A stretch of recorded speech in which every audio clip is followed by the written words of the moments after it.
I decided it was finally time to get some of the DLC weapons gold within Cold War. Usually what I did in Modern Warfare was the second DLC weapons came out, I'd get them gold and Damascus like a day or two after they came out. But after doing the DM Ultra grind and the Dark Ether Camo grind, I just took a break from COD and didn't really want to grind out any guns. And I think I'll just get the DLC guns Dark Matter and Dark Ether casually through game progression, and then whenever I do, I'll make a video similar to this. It's not going to be a full-blown gun guide. I will still share my attachments, some of my tips and tricks on some of the challenges, and just talk about the gun in general. I'm not going to do a full blown out guide like I did with the base weapons in the game. The challenges are the exact same, so if you guys do want to go to a more in-depth guide for shotguns, hit up that Dark Matter and Dark Ether Camo playlist. Everything will be listed in there, of course, as well as the full Dark Matter guide. For those who want to know what attachments I run the Sound Suppressor, the 14.6 Ranger Barrel, which increases damage range by 30%,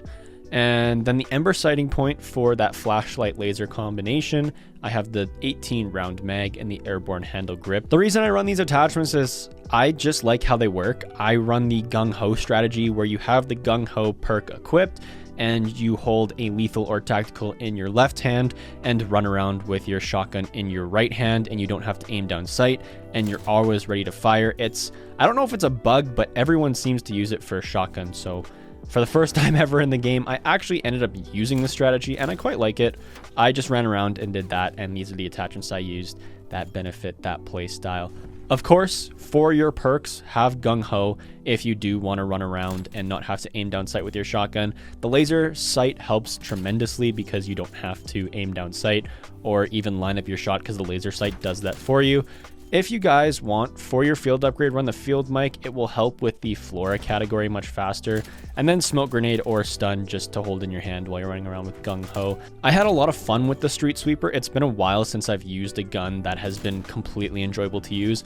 I think that's just because of how overpowered it is in hardcore, where not only is it full auto, but you can run around, melt the whole team out of their spawn in Nuketown, or just even the Crossroads Raid 24/7 playlist as well. I actually did a lot of the camo grinding in there as well. But I think what I mainly used Nuketown for was the Flora category, which was the 75 tactical kills, and then the point blank category, which I think was the science category. Everything else you should be able just to complete in any standard hardcore game mode. I did try using the Street Sweeper in the Combined Arms Assault playlist. The only maps that are really good for it is Armada. I find Cartel, you can get picked off by SMGs and LMGs and assault rifles way before you can get into close range against the enemies. And same thing with Miami, there's just too much distance between you and the enemy to where you can get to a point where you can be lethal. I find Armada has the perfect balance. Even though it's one of the larger Combined Arms maps, you can always use the zip lines, the sea-doos, and the boats just to get to the other team's spawn and run around and just get some point blanks and stuff that way.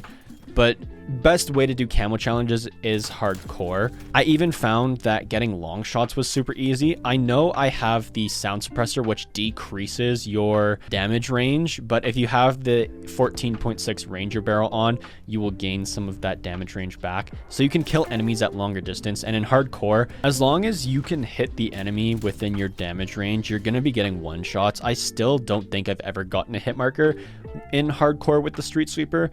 And then come to think about it, that's just with any shotgun. I think if you're hitting enemies with a shotgun, you're going to hit them and kill them unless they have like armor plates as their score streak that they just put in. I think that's the only time you'll ever get hit markers. Nuketown, as long as you can hit them and your bullets will reach them and damage them, you're going to be getting one-shot kills.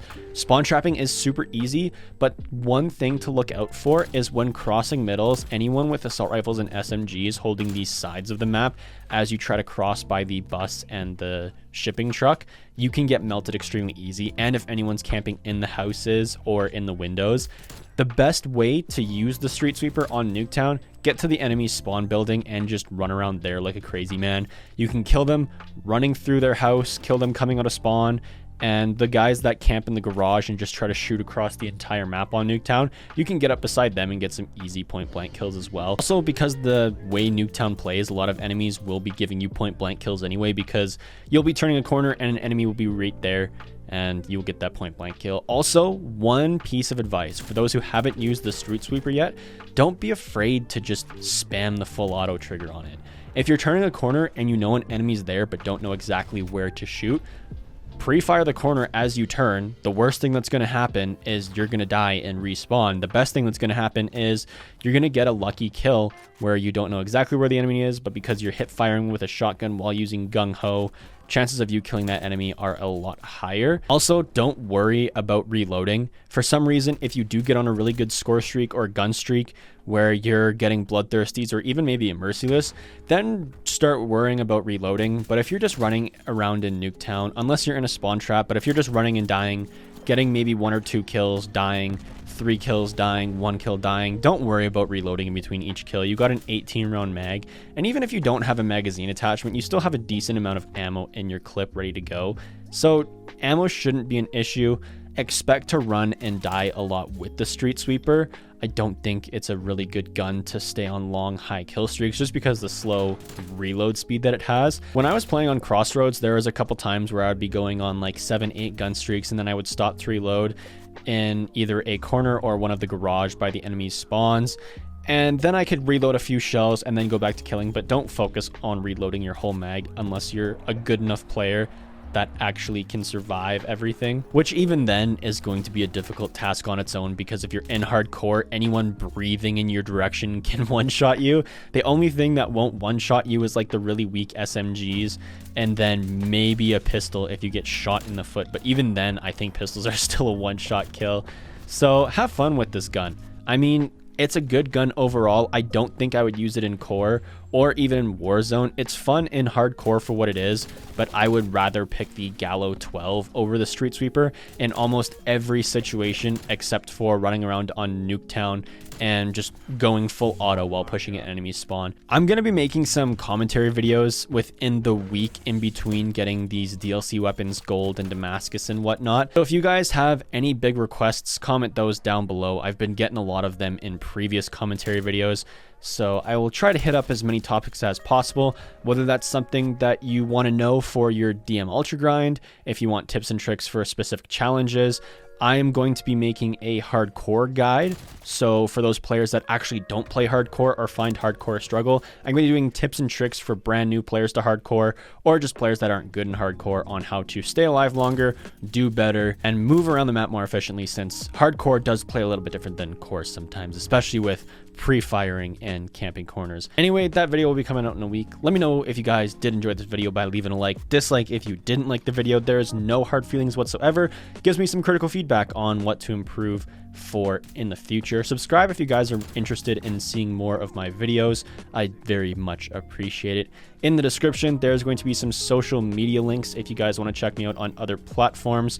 The main one I use is Discord, and the Discord server is pretty popular right now, with a lot of people playing games and partying up, and even joining some of the game nights that we're having. I'm about to head out, and if there is one, I will see you in the next one. Peace.